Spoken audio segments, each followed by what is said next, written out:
Welcome back, Soul family, to Max and Mello's Architects of Soul. This is episode 22, and I'm Max Soul. And I'm Mello Soul. And we're so glad you're joining us for what is a very special episode as we begin to wrap our first season. It's hard to believe we're almost done with season 1, Mello. As we come down to the end, we're really focused on connecting all the strings between these architects that we've covered. You bet, Max. Think about the journey we've taken over the last 21 episodes, from the raw emotion of Stax in Memphis and the electric blues of Chess Records in Chicago, to the legendary sessions at Fame and Muscle Shoals and the foundational brilliance of Atlantic Records. What a ride it's been, too, as we've learned from giants like James Brown and Marvin Gaye, pioneers like Curtis Mayfield, the vocal power of Otis Redding, and the instrumental voices that were King Curtis and Booker T. And let's not leave out the unmatched artistry of Aretha and Nina Simone, and so many more in between. Yes, Max. If you haven't checked out those first 21 episodes, please do. They are cool. Yeah, they're masterclasses in music history and career strategy. We learned a lot. And messages of positive actions which achieved results in the daunting but grand majesty of creating. Definitely well said, Mello. And before we dive into today's architect, we just want to take a quick moment to sincerely thank everyone who's listened to even one episode of this podcast. Your support for this history and for the new vibe of soul means everything to us. It is truly most appreciated by the both of us. It truly is, and surely does, Max. Today we're focused on a man whose career spans decades and multiple cities. A man who was the definition of cool control. Yes, sir. That's Jerry Butler, the Iceman. Yeah, I love the impression that name, the Iceman, leaves you with. And it's not a Top Gun movie, no. But the impression of the most chillest, smoothest cat you will ever meet. And I really actually can say that's the truth, because I got to work with him when I was back at the Apollo back in the day, Mello. And he was all those things. I mean, I was struck with how smooth the day went, how chill the vibe was, and how amazingly well he handled that crowd. Like the veteran that he was, he owned that stage from start to finish. His history, from co-founding the Impressions to becoming a solo superstar and helping to pioneer the sound of Philadelphia, Jerry Butler's journey is a blueprint for longevity and adaptability. His influence is everywhere in today's R&B. It does seem that way, Max. We'll be looking at his distinct vocal style, his legendary collaborations, and crucially, his deep commitment to the business and community side of music. These are unique lessons all artists need to absorb today. Oh, 100%, Mello. So grab your headphones, your speakers, your laptop, your iPad, or whatever you have, because we're about to explore how the Iceman's cool demeanor and brilliant strategy offered a powerful guide for artists seeking to own their own sound and survive in a rapidly changing industry. So we're going to take a short break, and we will be right back. That's right. You're listening to Max and Mello's Architects of Soul, and today we're talking Jerry Butler, the Iceman. Dare I say it, but cool. Don't go nowhere, y'all.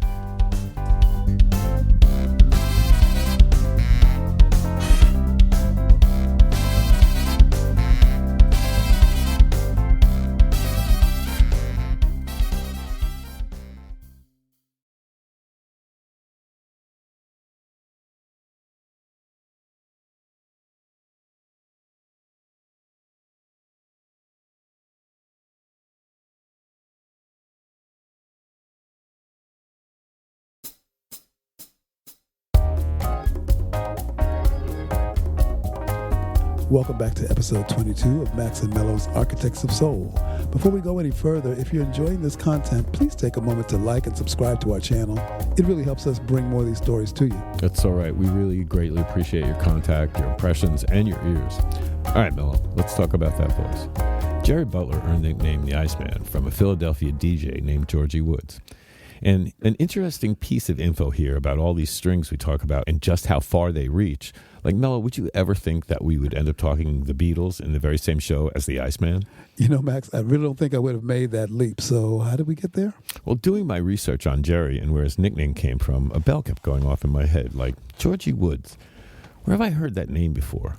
And you know how in the quiet moments when you're not really thinking about what you want to think about, it comes to you? Mm-hmm. And all of a sudden I heard John Lennon say in a falsetto voice, "That was Can You Dig It by Georgie Wood, and now we'd like to do Hark the Angels Come." And the next thing I know, I'm listening to Paul McCartney sing Let It Be. That reference is true, Max. We just don't know that the person Lennon was referring to was the DJ or maybe Brit star Wee Georgie Wood. It could have been. Yeah, because he was a very famous British music hall comedian and child star. I don't know. Lennon was a goofball, though, and he loved soul music. But that was a common cultural reference in the UK at the time. Not specifically the Philadelphia DJ Georgie Woods, the man with the goods. Right, the man. But the British Georgie Woods wasn't the DJ. And in Lennon's playful, absurdist humor, he was surely imitating imitating a radio or variety show announcer. So Which really leads me to believe that it was Georgie Woods with exactly. the goods. Maybe, Max, maybe. Right. So anyway, it's one more string to unravel, Mello. So now back to Jerry and his being crowned the Iceman.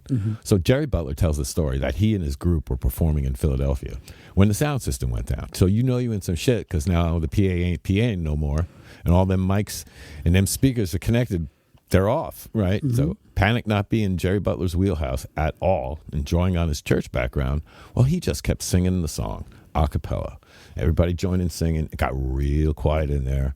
And when they finished Mello, well, the audience went nuts. They jumped out of their seats, and Georgie Woods, who obviously really did have the goods, ran on stage and gave him the nickname. Of course, the name stuck due to Jerry Butler's cool, smooth vocals and collected demeanor on stage. And let me tell you, Mello, that guy definitely owned the stage. Wow. And it's funny, too, Max, in an era where James Brown was famous for sliding and the Temptations for intricate choreography, Jerry Butler stood on stage and simply sang. And that's the story of the perfect origin story, Max. It's a powerful lesson in owning your lane. His vocal style, that smooth, deep, controlled baritone, was his signature.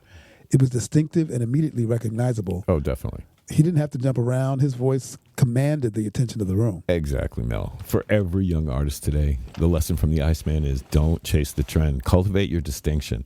In the current digital landscape, we often feel pressured to be high energy or to fit to a specific mold. Jerry Butler's approach was the opposite. Quiet strength, vocal sophistication, and emotional depth, and the overwhelming presence of cool. I don't know how to explain it any other way. It must have been great to have a front seat to watch that guy, man. It really was. He was fucking cool. Yeah, he proved that restraint can be more captivating than excess. When you listen to his early hits like For Your Precious Love, you hear the gospel roots, but delivered with an almost classical polish. Oh, definitely, Mel. And the challenge for today's artists is to find that unique vocal identity that cuts through the noise. So what is your Iceman quality? That quiet confidence and masterful delivery is a timeless asset that no algorithm could replicate, not in a million years. So lesson 1 from Jerry Butler, master your craft to the point where your voice, not your theatrics, becomes your defining trait. And then use your theatrics in the way that most resonates with yourself and doesn't steal the shine from your voice. Because as we said before, James Brown was a moving and a grooving, but Butler was just a standing and a singing. Yes, sir. And truthfully, you can't beat either one. No. But both worked on claiming their voice before anything else. That's a great thought, Mel. It really is. Next up, we dive into how he formed some of Soul's most impactful creative partnerships. You're listening to Max and Mello's Architects of Soul. Stay tuned and we'll be right back. You bet.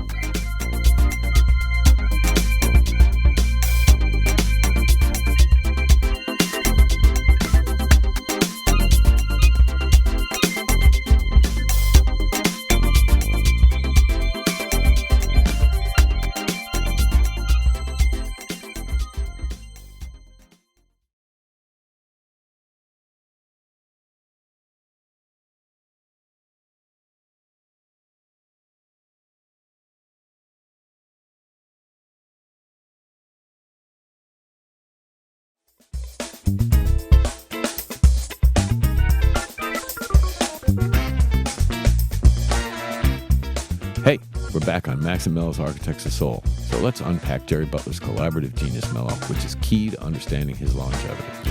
So, Max, he starts with Curtis Mayfield in Chicago. You know, Mello, that he actually became a voice for 2 soul hubs. Chicago Soul, which he helped in establishing in Chicago as a major center for soul music through his work with the Impressions and his later career, and then the Philly Soul, which we'll get into later. So, despite Jerry Butler going solo, and of course, being the guy that convinced Curtis to come to the Impressions in the first place, and then he left. Well, he and Curtis actually maintained a really strong working relationship, co-writing hits like He Will Break Your Heart. And the story behind that song, Mello, is that this hit was co-written by Jerry Butler, Curtis Mayfield, and Calvin Carter in 1960. And the song's concept came from Butler thinking about the boyfriends of the groupies he met on the road. Kind of a strange subject, if you ask me. And the duality of a road musician etiquette, well, it's not on the discussion table on the show today. That's right, Max. Aside from that, this truly demonstrates the lesson of maintaining professional ties with fellow artists, even when their career trajectories change. And then you had the legendary moment with Otis Redding where they co-wrote the classic, I've Been Loving You Too Long to Stop Now. That's right, Mello. Jerry Butler and Otis Redding were both performing at a concert in Buffalo, New York. And that night after the show, they got together in a hotel room with Redding's guitar, discussing songs that they had started but couldn't finish. And Jerry pulled out a cassette, and he played the song and sang I've Been Loving You Too Long for Otis. Well, Jerry Butler recalled that Otis Redding jumped up immediately and said, "I like that. Let me take it back to Georgia and see if I can finish it." And the next time that Butler heard the song, it was released on Stax Records. I mean, wow. The lesson that it highlights is that vulnerability and a willingness to share incomplete work can truly lead to a masterpiece. And man, that was a masterpiece, Mello. Yes, Max, it truly was and still is. So, fam, for all the modern soul artists in studio sessions today, Jerry Butler's example is to be open to the moment and never underestimate a casual creative exchange. No doubt. Because that conversation in a hotel room created a signature song for one of soul music's greatest voices. No doubt, Mello. But the ultimate lesson in creative evolution comes from his work in Philly. And this is amazing. By the late 60s, Jerry sensed his style needed a refresh. And he strategically sought out the up-and-coming production duo of Kenny Gamble and Leon Huff. Mello, he must have known something. Right you are, Max. Jerry Butler's work with the Philadelphia production team of Gamble and Huff was highly productive. When describing their creative process, Butler noted that Huff would be on the piano while he and Gamble would come up with the lyrics and concepts. This is how they came up with the hit, Never Gonna Give You Up. That's right, Mello. The chemistry between Butler, Gamble, and Huff was so fierce that they wrote songs like Only the Strong Survive in less than an hour, with Butler saying, things just seem to fall into place. Mello, the lyrics for Only the Strong Survive were actually a conversation that Jerry had with his mother when he was about 16 years old. He was heartbroken over an older woman who had left him. He went to his mother all distraught, and she told him, "Boy, let me tell you this, that you have not seen half of the beautiful, lovely women in this world. Get up off your knees, because only the strong survive." As only a mother can say. Right? Max. Oh, damn. Move on up, I guess you could say. Right? Yeah, him and Curtis. Exactly. That was a masterstroke of career management. Because he didn't cling to the past. He actively pursued the future. And collaboration on albums like The Iceman Cometh and hits like Only the Strong Survive. Well, it was clear Jerry Butler's albums became early models for the sophisticated, orchestrated Philly soul sound. Hell yes, Mello. And the lesson is clear. Be willing to adapt, to seek out fresh sounds, and to partner with producers who help you define the next wave of music. Gamble and Huff, in turn, gained an established star to validate their emerging sound. It was a win-win that changed music history. Indeed it did, Max. Jerry Butler teaches us that strategic collaboration and creative courage are the keys to staying relevant across decades. An amazing lesson for all, Mello. All right, we're going to step away for a moment, and then we'll be back to dive into the most inspiring part of the Iceman's legacy, his dedication to the business side of soul. You're listening to Max and Mello's Architects of Soul, and we'll be right back.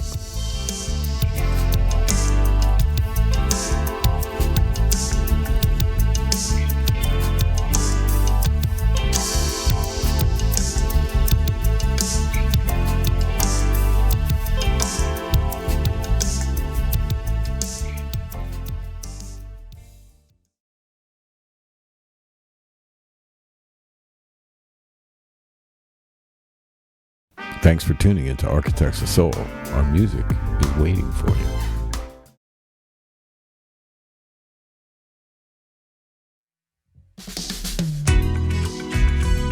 Welcome back to Max and Mello's Architects of Soul. We've covered the voice and the collaborations, Max, but now let's look at Jerry Butler, the business mind and community builder. This is where Jerry Butler's legacy truly becomes a guide for the modern independent artist. When his career was at a professional crossroads, he established the Jerry Butler Songwriters Workshop in Chicago in the early 1970s. I think this is really cool, and I did not know about this when I first started doing my research on Jerry. Yeah, this is profound, Max. He used his success not just for himself, but to create an entire ecosystem.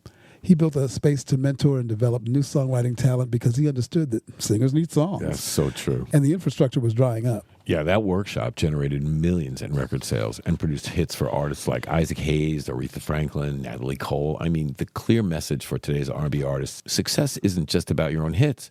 It's about raising the tide for the entire genre, isn't it, Mello? No doubt, Max. And that commitment went beyond his workshop. He later chaired the Rhythm and Blues Foundation, actively advocating for things every modern artist fights for, like fair compensation, medical benefits, and retirement for legacy musicians. It is such an awesome thing to do. Mm-hmm. And Jerry Butler's career reminds us that the musician's path doesn't end at the recording studio. It does extend to advocacy. It does extend to mentorship. And it does extend to business acumen. And this is perhaps his most powerful lesson. Be an active guardian of the business of your art and the welfare of your community. What a message. This is crucial today, Max, where independent artists are often their own manager, lawyer, and label. Sounds familiar. Hello. We have to be smart. We have to protect our masters, and we have to think long term, just as Jerry Butler did. Absolutely, Mello. And on that note, if you are soaking up these stories, or if you're feeling that these lessons these architects are teaching are getting to you, well, please remember to like and subscribe to our channel. It certainly helps us to keep sharing these powerful stories with the world. Very true, Max. And on that note, we're going to take a pause for the cause. And when we come back for our final segment, we'll recap the wisdom from the Iceman and send you off with a final word on pushing the future of soul forward. That's right. You're listening to Max and Mello's Architects of Soul, and we'll be right back to put the Iceman in the freezer where his cool ass belongs. So don't go anywhere.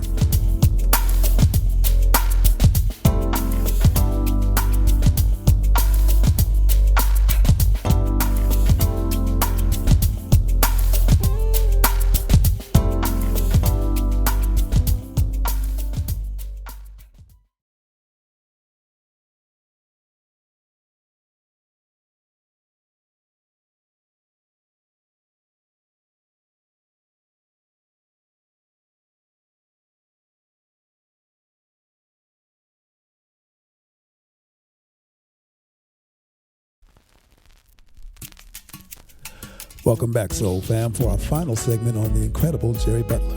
Yes, let's quickly connect the threads of the Iceman's legacy to the new wave of soul artist Mello. You bet, Max. It's all about the 3 C's: control, collaboration, and community. Control over your image and voice. Right. Collaboration with the best and brightest to push your sound. Amen. And community building to ensure that the genre thrives. That is the plan, Mello. Artists today like Leon Bridges and Frank Ocean, who embrace a controlled, distinct, and sophisticated vocal style, are echoes of Jerry Butler's original Iceman coolness. And the seamless blend of new and old production that defines modern R&B is directly linked to his leap to Gamble and Huff. Yes, Max. Jerry Butler's entire career is a testament to the idea that you can be smooth, cool, and successful. He was so smooth. He was so cool. And he was definitely successful. He's definitely successful. While also being a fierce advocate for your industry. Amen. Say amen to that. Amen. That is the ultimate blueprint for the 21st century soul artists. Indeed it is, Mello. Indeed it is. And as we bid a fond farewell to the Iceman, who truly was as cool as they said he was, we would like to leave you with our ever-present final thought to all our fellow artists out there trying to make your mark. Keep that soul fire burning, protect your sound, nurture your creativity, own your voice, and remember the lessons from the giants who came before. And yes, protect your masters and seek out wise mentors who can guide you on your journey. And until next we meet, peace and soul, y'all.